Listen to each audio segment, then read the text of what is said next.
Imagine, in the midst of World War II, Hitler himself orders the construction of a fortified prison, a prison designed specifically to hold prisoners who had previously attempted to escape.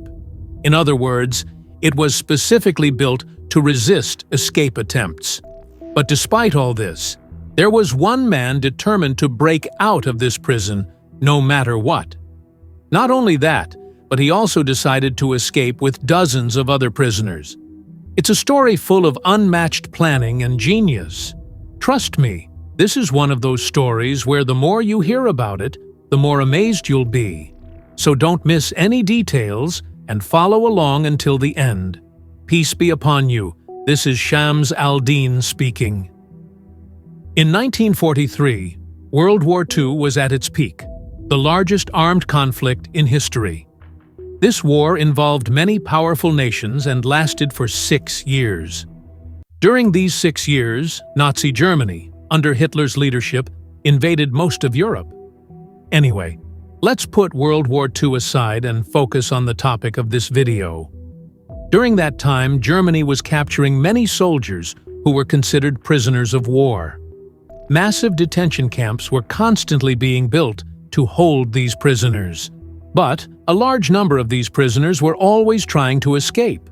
And many of these attempts were successful because these weren't prisons in the traditional sense, but rather detention camps made up of huts or military barracks. They weren't concrete buildings with cells, bars, and all that. So, many of these prisoners managed to escape, but eventually, most of them were recaptured. So, the Germans, under Hitler's orders, began building more professional detention camps, specifically designed to prevent these prisoners from escaping. They would put prisoners who had previously attempted to escape into these camps. The most famous of these camps was called Stalag Luft III. This camp was designed in a way that made it escape-proof. It consisted of huts or military barracks, but these huts were placed on concrete stilts that elevated them off the ground.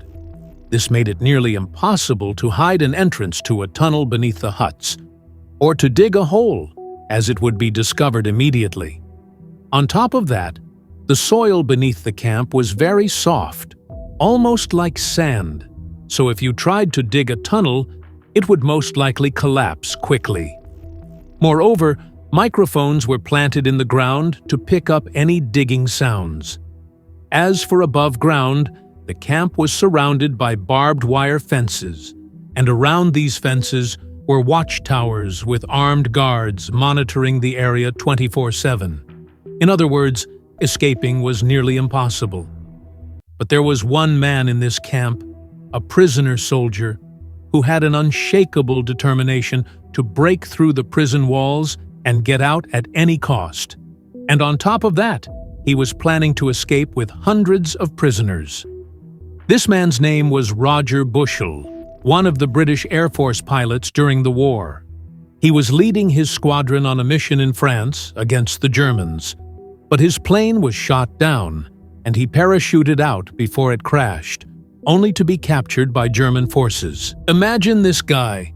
Every time he was put in a detention camp, he would escape. But after escaping, he'd get captured again. He managed to escape several times, but one time things got way more complicated, and he got into big trouble. On this occasion, he escaped with one of his comrades while they were being transported by train. His comrade was a Czech soldier, and their goal was to head to Czechoslovakia and hide there. At that time, Czechoslovakia was under German occupation, and when Roger Bushell and his friend made it there, they were able to find refuge and hide with a local family who sympathized with them. This family took care of them and hid them from the German soldiers. The problem was that during that period, one of the top German commanders in the region was assassinated. As a result, the German forces started conducting intense searches in Czech areas, where anyone suspected would either be arrested on the spot or executed. When the German soldiers began searching the area where the family was hiding them, Roger Bushell and his friend decided to leave so they wouldn't put the family at risk. But the escape didn't last long, and they were quickly caught. Even though Roger and his friend never gave up the family or revealed who helped them, the Germans found out about the family through neighbors who reported them, fearing they'd be punished. So, the Germans executed the entire family, adults and children alike. This caused Roger to have a mental breakdown, and his hatred for the Germans only grew stronger. He became determined to strike back at the German regime in any way he could. The problem was that the Germans placed him in Stalag Luft III, a highly fortified camp in occupied Poland. As I mentioned earlier, this camp was intended to hold prisoners of war who had previously attempted to escape. It was the most secure of all the camps, but Roger had no intention of giving up. From the moment he arrived, he began thinking about how to escape. He started building relationships and friendships with the other prisoners, and eventually formed a small team of about 5 or 6 prisoners. Let's call this team the Leadership Council. The team's goal was to help as many prisoners as possible escape. Roger's main goal with this operation was to disrupt German power because by freeing hundreds of captured soldiers into the occupied territories, it would cause chaos for the Germans. Most of these soldiers were experienced and held high ranks, making the Germans worry about the consequences. Instead of focusing their forces on the front lines, they'd have to allocate a significant part of their troops to deal with the disaster happening inside the camp. The objective was clear, but they needed a plan to pull it off. The only option they had was to dig a tunnel to escape from the camp. But the problem was the security measures and fortifications I mentioned before. Plus, digging was the most expected method of escape, and the guards were always on high alert for any digging attempts. That's when Roger came up with a clever idea.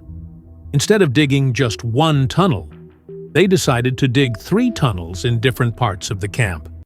The idea was that if the guards discovered one tunnel, it was unlikely they'd think there were more tunnels at the same level, so they started digging all 3 at once. The problem, though, was that the guards in this camp were part of a special unit trained specifically to detect escape attempts. They were nicknamed the Ferrets. So, Roger Bushell and his crew in the Leadership Council were up against a really tough opponent, and they knew that keeping the operation a secret was their #1 priority. The first thing they did to maintain this secrecy was to give the tunnels they were digging code names that sounded like regular people's names. They named the first tunnel Tom, the second one David, and the third one Harry. These were super normal names, so when they talked about the tunnels, they'd use these names. For example, they'd say things like, "I'll go see Harry tonight," or "Tom's doing fine," or "How's David?" This way, their conversations sounded coded, and even if someone overheard them, they wouldn't know they were talking about tunnels, especially since one of the main strategies the guards used in the prison was to plant undercover agents among the prisoners, people who pretended to be inmates but were really informants for the guards. These undercover agents were usually new prisoners who had been recently arrested or transferred from somewhere else. But the veteran prisoners had a smart and effective strategy to expose these spies planted by the guards. This strategy was simple. When a new prisoner arrived, they'd sit with him, talk, and ask him how he was captured and where he came from. If he said he was from London, for example, they'd bring an older prisoner who was also from London, someone they trusted, to start asking him questions about London, about the vibe there, the people, the places, and exactly where he used to live. These were questions only someone actually from London would know the answers to. These interrogations were casual, but very effective in figuring out whether the new prisoner was really a soldier or a spy planted by the guards. And if they discovered that someone was undercover, they'd go to the guards and say, "We know this person isn't a real soldier, and we know he's one of yours. Either you take him out of here, or we can't guarantee his safety." Amazingly, this strategy always worked in uncovering any informant trying to infiltrate the group. This was crucial for the success of the plan, because Roger was planning to help hundreds of prisoners escape. There was no way they could have an undercover agent among them, or the whole plan would fall apart. Imagine, this camp had about 600 prisoners, and Roger was planning to help at least 200 of them escape, about a third. Managing such a massive escape operation was exhausting and extremely difficult. That's why only Roger and the Leadership Council knew the full details of the plan. The prisoners involved in the operation only knew the parts they needed to know. They didn't have the full picture. For example, one group only knew about the Harry Tunnel, another group only knew about David, and a third group knew only about their specific tunnel. A fourth group was in charge of providing equipment, and a fifth group was responsible for getting rid of the dirt. This way, every prisoner had a specific task, and only knew the details of their task without knowing everything else. And to make sure their movements stayed secret, the Leadership Council decided they needed to establish their own spy network, a network that monitors the guards, knowing their locations and movements at all times. So what did they do? They spread a group of prisoners in various strategic spots around the prison, allowing them to focus on observing the guards. If they had a specific location where they operated without being seen by the guards, and when a guard started approaching a certain distance from this location, one of the observers would spin a cable over his head. Another observer in a different location would see this and, for example, start stretching. Then the third observer would see the stretching one and begin transmitting the signal or message to the next observer. These movements were encrypted messages that eventually reached the place they didn't want the guards to see, where the activity took place, whether it was digging, getting rid of dirt, making tools, or anything else. The most creative part of this plan was that each observer didn't know the other, nor did they understand the meaning of the signals or movements they were making. This was the clever strategy the leadership followed to maintain the secrecy of the operation. Even those participating didn't fully know what was going on. Now, let's focus on the digging itself. The first problem they faced was the softness of the soil. The prison was built on land that was more like sand, meaning the tunnels they were digging needed support to prevent collapse. The solution was that they extracted wooden pieces from the prison beds, but how would they stabilize them in the tunnel? And where would they get hammers and nails? Even if they had hammers and nails, they couldn't use them because the sound of hammering would be loud, and the microphones planted in the ground might pick it up. So they invented a very clever engineering system. They cut the wooden boards in a way that allowed them to support each other. They cut them to be like cubes that fit together. Once they assembled these pieces, they would support each other and the tunnel, preventing it from collapsing. But they had to be extremely careful because one small movement could cause everything to fall apart. Another question: how were they able to cut the wooden boards from their beds and shape them into these cube-like pieces that fit together? They had something in their huts called a gramophone, which was a music player they were allowed to use in their huts. These players had a strong spring or wire that could be used as a saw, and this was the tool the prisoners used to cut the wooden boards from their beds. With the tools ready, all they had to do was keep digging. But the tunnels needed to be very deep because, if they dug near the surface, the microphones might pick up the sounds of digging. So, they dug the tunnels about 10 meters deep, which was quite deep but necessary to ensure they were out of range of the microphones. After reaching that depth, they had to dig outward, beyond the prison walls, and all the way to the forest between the trees. These tunnels could extend over 100 meters or more. Imagine how difficult this task was under those conditions and with those tools, especially since they were digging 3 tunnels at the same time. The next problem was getting rid of the dirt. The prisoners would take the sand in bags and put them in their pants, then walk out and scatter the sand under the prison's vegetable gardens. But the most important thing of all was the tunnel entrances. These entrances were only known to the Leadership Council and the prisoners assigned to digging and supporting the tunnels.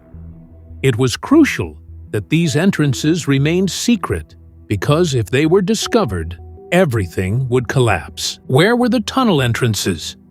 I told you the prison huts were elevated from the ground and fixed on concrete pillars, meaning the ground beneath the huts was exposed. So how could they dig without the entrance being visible? The solution was very clever. The entrances were in the concrete pillars themselves. These pillars contained underground extensions like water pipes and electrical wires. Luckily, some of these pillars were larger than others due to the size of the extensions running through them. The first entrance was for the Harry Tunnel, located beneath a heating stove in one of the huts. Every hut had a heating stove, placed on a ceramic tile because the stove was metal and hot, so it couldn't be placed directly on the wooden floors of the hut. The lucky thing about this particular hut was that the stove was placed directly over one of the concrete pillars under the hut. So, the prisoners lifted the stove and the ceramic tile and started digging directly into the concrete pillar. The entrance cover was the stove itself, so the guards suspected nothing. The second entrance was for the David Tunnel, and it was in a shower drain. They dug directly through this drain, and to hide the entrance, one of the council members, who was a clever engineer, made a concrete slab from dirt and simple materials that matched the color of the drain floor. The third entrance was for the Tom Tunnel, which was similar to the Harry Tunnel entrance, located beneath a heating stove in another hut. But this heating stove wasn't on a ceramic tile like the first one. It was on a concrete slab. When the prisoners tried to lift the stove, the slab started to crumble and lose its shape. Now you might wonder, why didn't they find another stove in a different hut and do the same thing? The problem was that most of the stoves weren't placed on top of concrete pillars, and they needed to dig inside these concrete pillars to hide the entrance. So, it was necessary to dig under this particular stove in this hut. What did the engineer do to solve this problem? He made a new concrete slab to place under the stove and reinforced it with a wooden frame. Now, even if the guards saw it, they wouldn't suspect anything. The prisoners could lift the stove while they worked. Some would go down to dig the tunnel, and the workers above would close the entrance. This way, the digging continued inside the stove area without raising suspicion, and this went on for several years and months, with everything progressing smoothly in the three tunnels. But one day, the guards were doing a routine inspection, and they went into the hut that had the entrance to the Tom Tunnel, the entrance right under the stove, below the concrete slab made by the engineer. By chance, one of the guards had a stick in his hand, and the stick fell beside the stove, hitting the concrete slab. The fall was strong, and it caused the slab to crumble a little on top. The guard bent down to check it out, and noticed something strange. That's when he alerted his fellow guards, and they moved the stove from its place, discovering the entrance to the Tom Tunnel. After the guards discovered the tunnel, they sealed off the hut, planted explosives along the length of the tunnel, and blew it up. This is where the brilliance of the original idea became clear, the idea of digging 3 tunnels instead of just one. When the Germans saw the immense effort and work that went into building the Tom Tunnel, it never crossed their minds that there were 2 other tunnels of the same complexity and scale, being dug in other parts of the prison. They immediately assumed that all the effort and resources had gone into the tunnel they destroyed. So, instead of tightening security and surveillance, they became more relaxed and less vigilant. The prisoners were happy about this, but another problem came up. The Germans decided to expand the prison in the area where the David Tunnel was being dug. This expansion ruined the exit they had been planning to use. They had hoped that the David Tunnel would lead them under the prison walls and into the nearby forest. But because of the expansion, the Germans cut down several trees in that area, which spoiled their exit plan. At that point, the David Tunnel was no longer useful, so the Leadership Council decided to stop working on it and focus all their efforts on the last tunnel, Harry. They decided to use the David Tunnel as a space to dump the dirt from the Harry Tunnel. Now, all the work and effort were focused on the Harry Tunnel, which was supposed to speed up the process. If I were to tell you about all the details of the engineering and planning behind this operation, trust me, we wouldn't finish today. So I'll just give you some quick highlights. The first thing was the ventilation system. The prisoners built a ventilation system inside the tunnels using milk cans. They tied these cans together and stretched them along the length of the tunnel. To bring in air, they used bags. They had to make a simple machine consisting of several bags placed at the beginning of the tunnel. Someone would work on pumping air from the bags into the pipe made of milk cans, which extended along the tunnel. The second thing was the transportation system. The prisoners built a railway and placed a small cart on it. They used this system to transport the diggers and the dirt out of the tunnel, because as they kept digging, the tunnel kept getting longer. The tunnel was relatively narrow, and moving around in it was hard. If the diggers had to crawl back and forth to move the dirt, they would never finish the tunnel, which was going to be over 100 meters long. So, the cart and railway system was essential for them to work quickly. The third thing was the lighting system. The prisoners created a lighting system in the tunnels by stealing some electrical wires from the workers who were working in the prison. Of course, the workers didn't tell the guards about the stolen wires because they knew they'd be punished. The prisoners used these wires and stole some light bulbs from different parts of the prison. They managed to connect the wires to the prison's electricity system, creating an excellent lighting system that stretched along the tunnel. I mean, really, we're talking about an incredible level of work and planning here. This is what happens when a team is made up of experts from different fields. Even with limited resources, they can achieve something great. Now, the work on the tunnel was almost done, and all that was left was preparing for what would happen after the escape. So, they started making fake IDs and documents. They had professional forgers on the team, so these forgers began creating new identities for each of the prisoners who would escape, making sure they could use public transportation like trains without getting questioned or running into too much trouble. But one of the obstacles they faced was the issue of photos. Official documents and IDs required photos, and those were controlled by the prison administration, with the guards being the only ones who had access to them. So, what did the prisoners do? They resorted to blackmailing the guards. Some prisoners were skilled at manipulation. For example, they'd steal a guard's card, key, or something important. Then, another prisoner would approach the guard and say, "I heard you lost your card." The guard would reply, "Yeah, how did you know?" The prisoner would say, "Look, we know that if we tell the commander you lost your card, they'll send you to the front lines, right?" The guard would respond, "No, please don't tell the commander." The prisoner would say, "Don't worry, we won't. We just need a few simple things." Then they'd ask for the photos, a stamp, or whatever else they needed to help with forging the documents. The guard wouldn't think too much about it because, in the end, he knew the photos and stamps wouldn't help the prisoners escape directly. So he let it slide in exchange for not being reported and sent to the front lines. This way, the prisoners got everything they needed to complete their forged documents and IDs.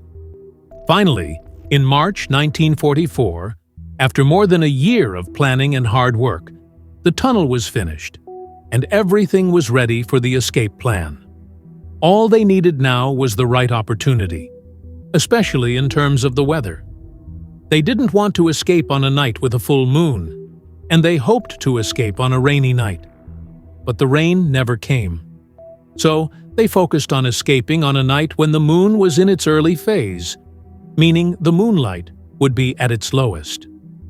On March 24, 1944, the Leadership Council decided that this would be the night of the escape. All the prisoners who were scheduled to escape had to leave their huts and head to Hut 104, the one above the Harry Tunnel. The Leadership Council had a list of the prisoners' names and checked each one who entered the hut. This process was slow. Not all the prisoners went in at once. Instead, they arrived in small groups to avoid raising suspicion. Then, the prisoners went down one by one into the tunnel and crawled through it until they reached the end. But at the end of the tunnel, there wasn't an exit yet. Roger had decided they wouldn't dig the exit until the actual escape night, because opening it early might cause a guard to notice the hole. So, they were planning to dig the exit on the night of the escape itself. The prisoners at the front of the line reached the end of the tunnel, which was dug upward, but they were in for a bad surprise. They discovered that their calculations were wrong. The tunnel exit didn't reach the trees in the forest. They were outside the prison, but they were in an open area about 50 meters from the prison fence and watchtowers. There was a high chance that if they came out of the hole, the armed guards would spot them and shoot them immediately. The Leadership Council members at the front decided to continue with the escape. There was no time or opportunity to turn back, so the prisoners began coming out of the tunnel one by one. The process was very slow, and they ran into many problems. That night, there was a power outage, and part of the tunnel collapsed, which took a long time to fix.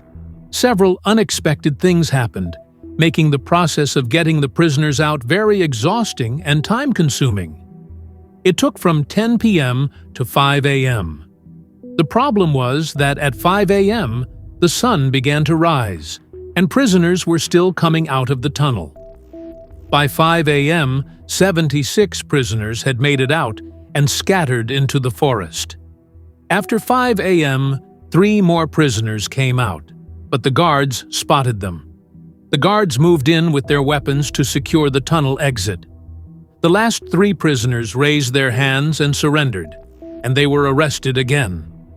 The other prisoners who were still in the tunnel and planning to come out tried to retreat back into the prison when they realized the plan had been discovered.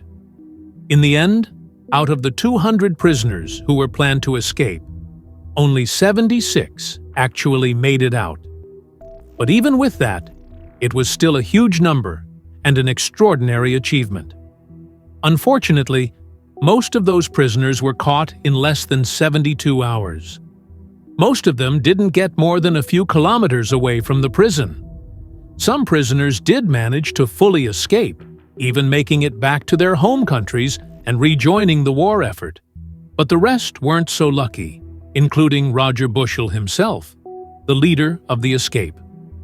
Roger tried to board a train using his fake identity, but soldiers caught him due to the heightened security checks after the escape, and he was arrested immediately. According to all international and humanitarian treaties, prisoners of war are supposed to be treated humanely.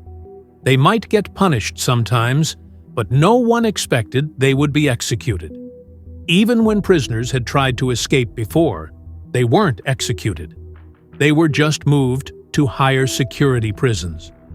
The problem this time was that they escaped from the most secure prison, and Hitler himself was furious about what happened.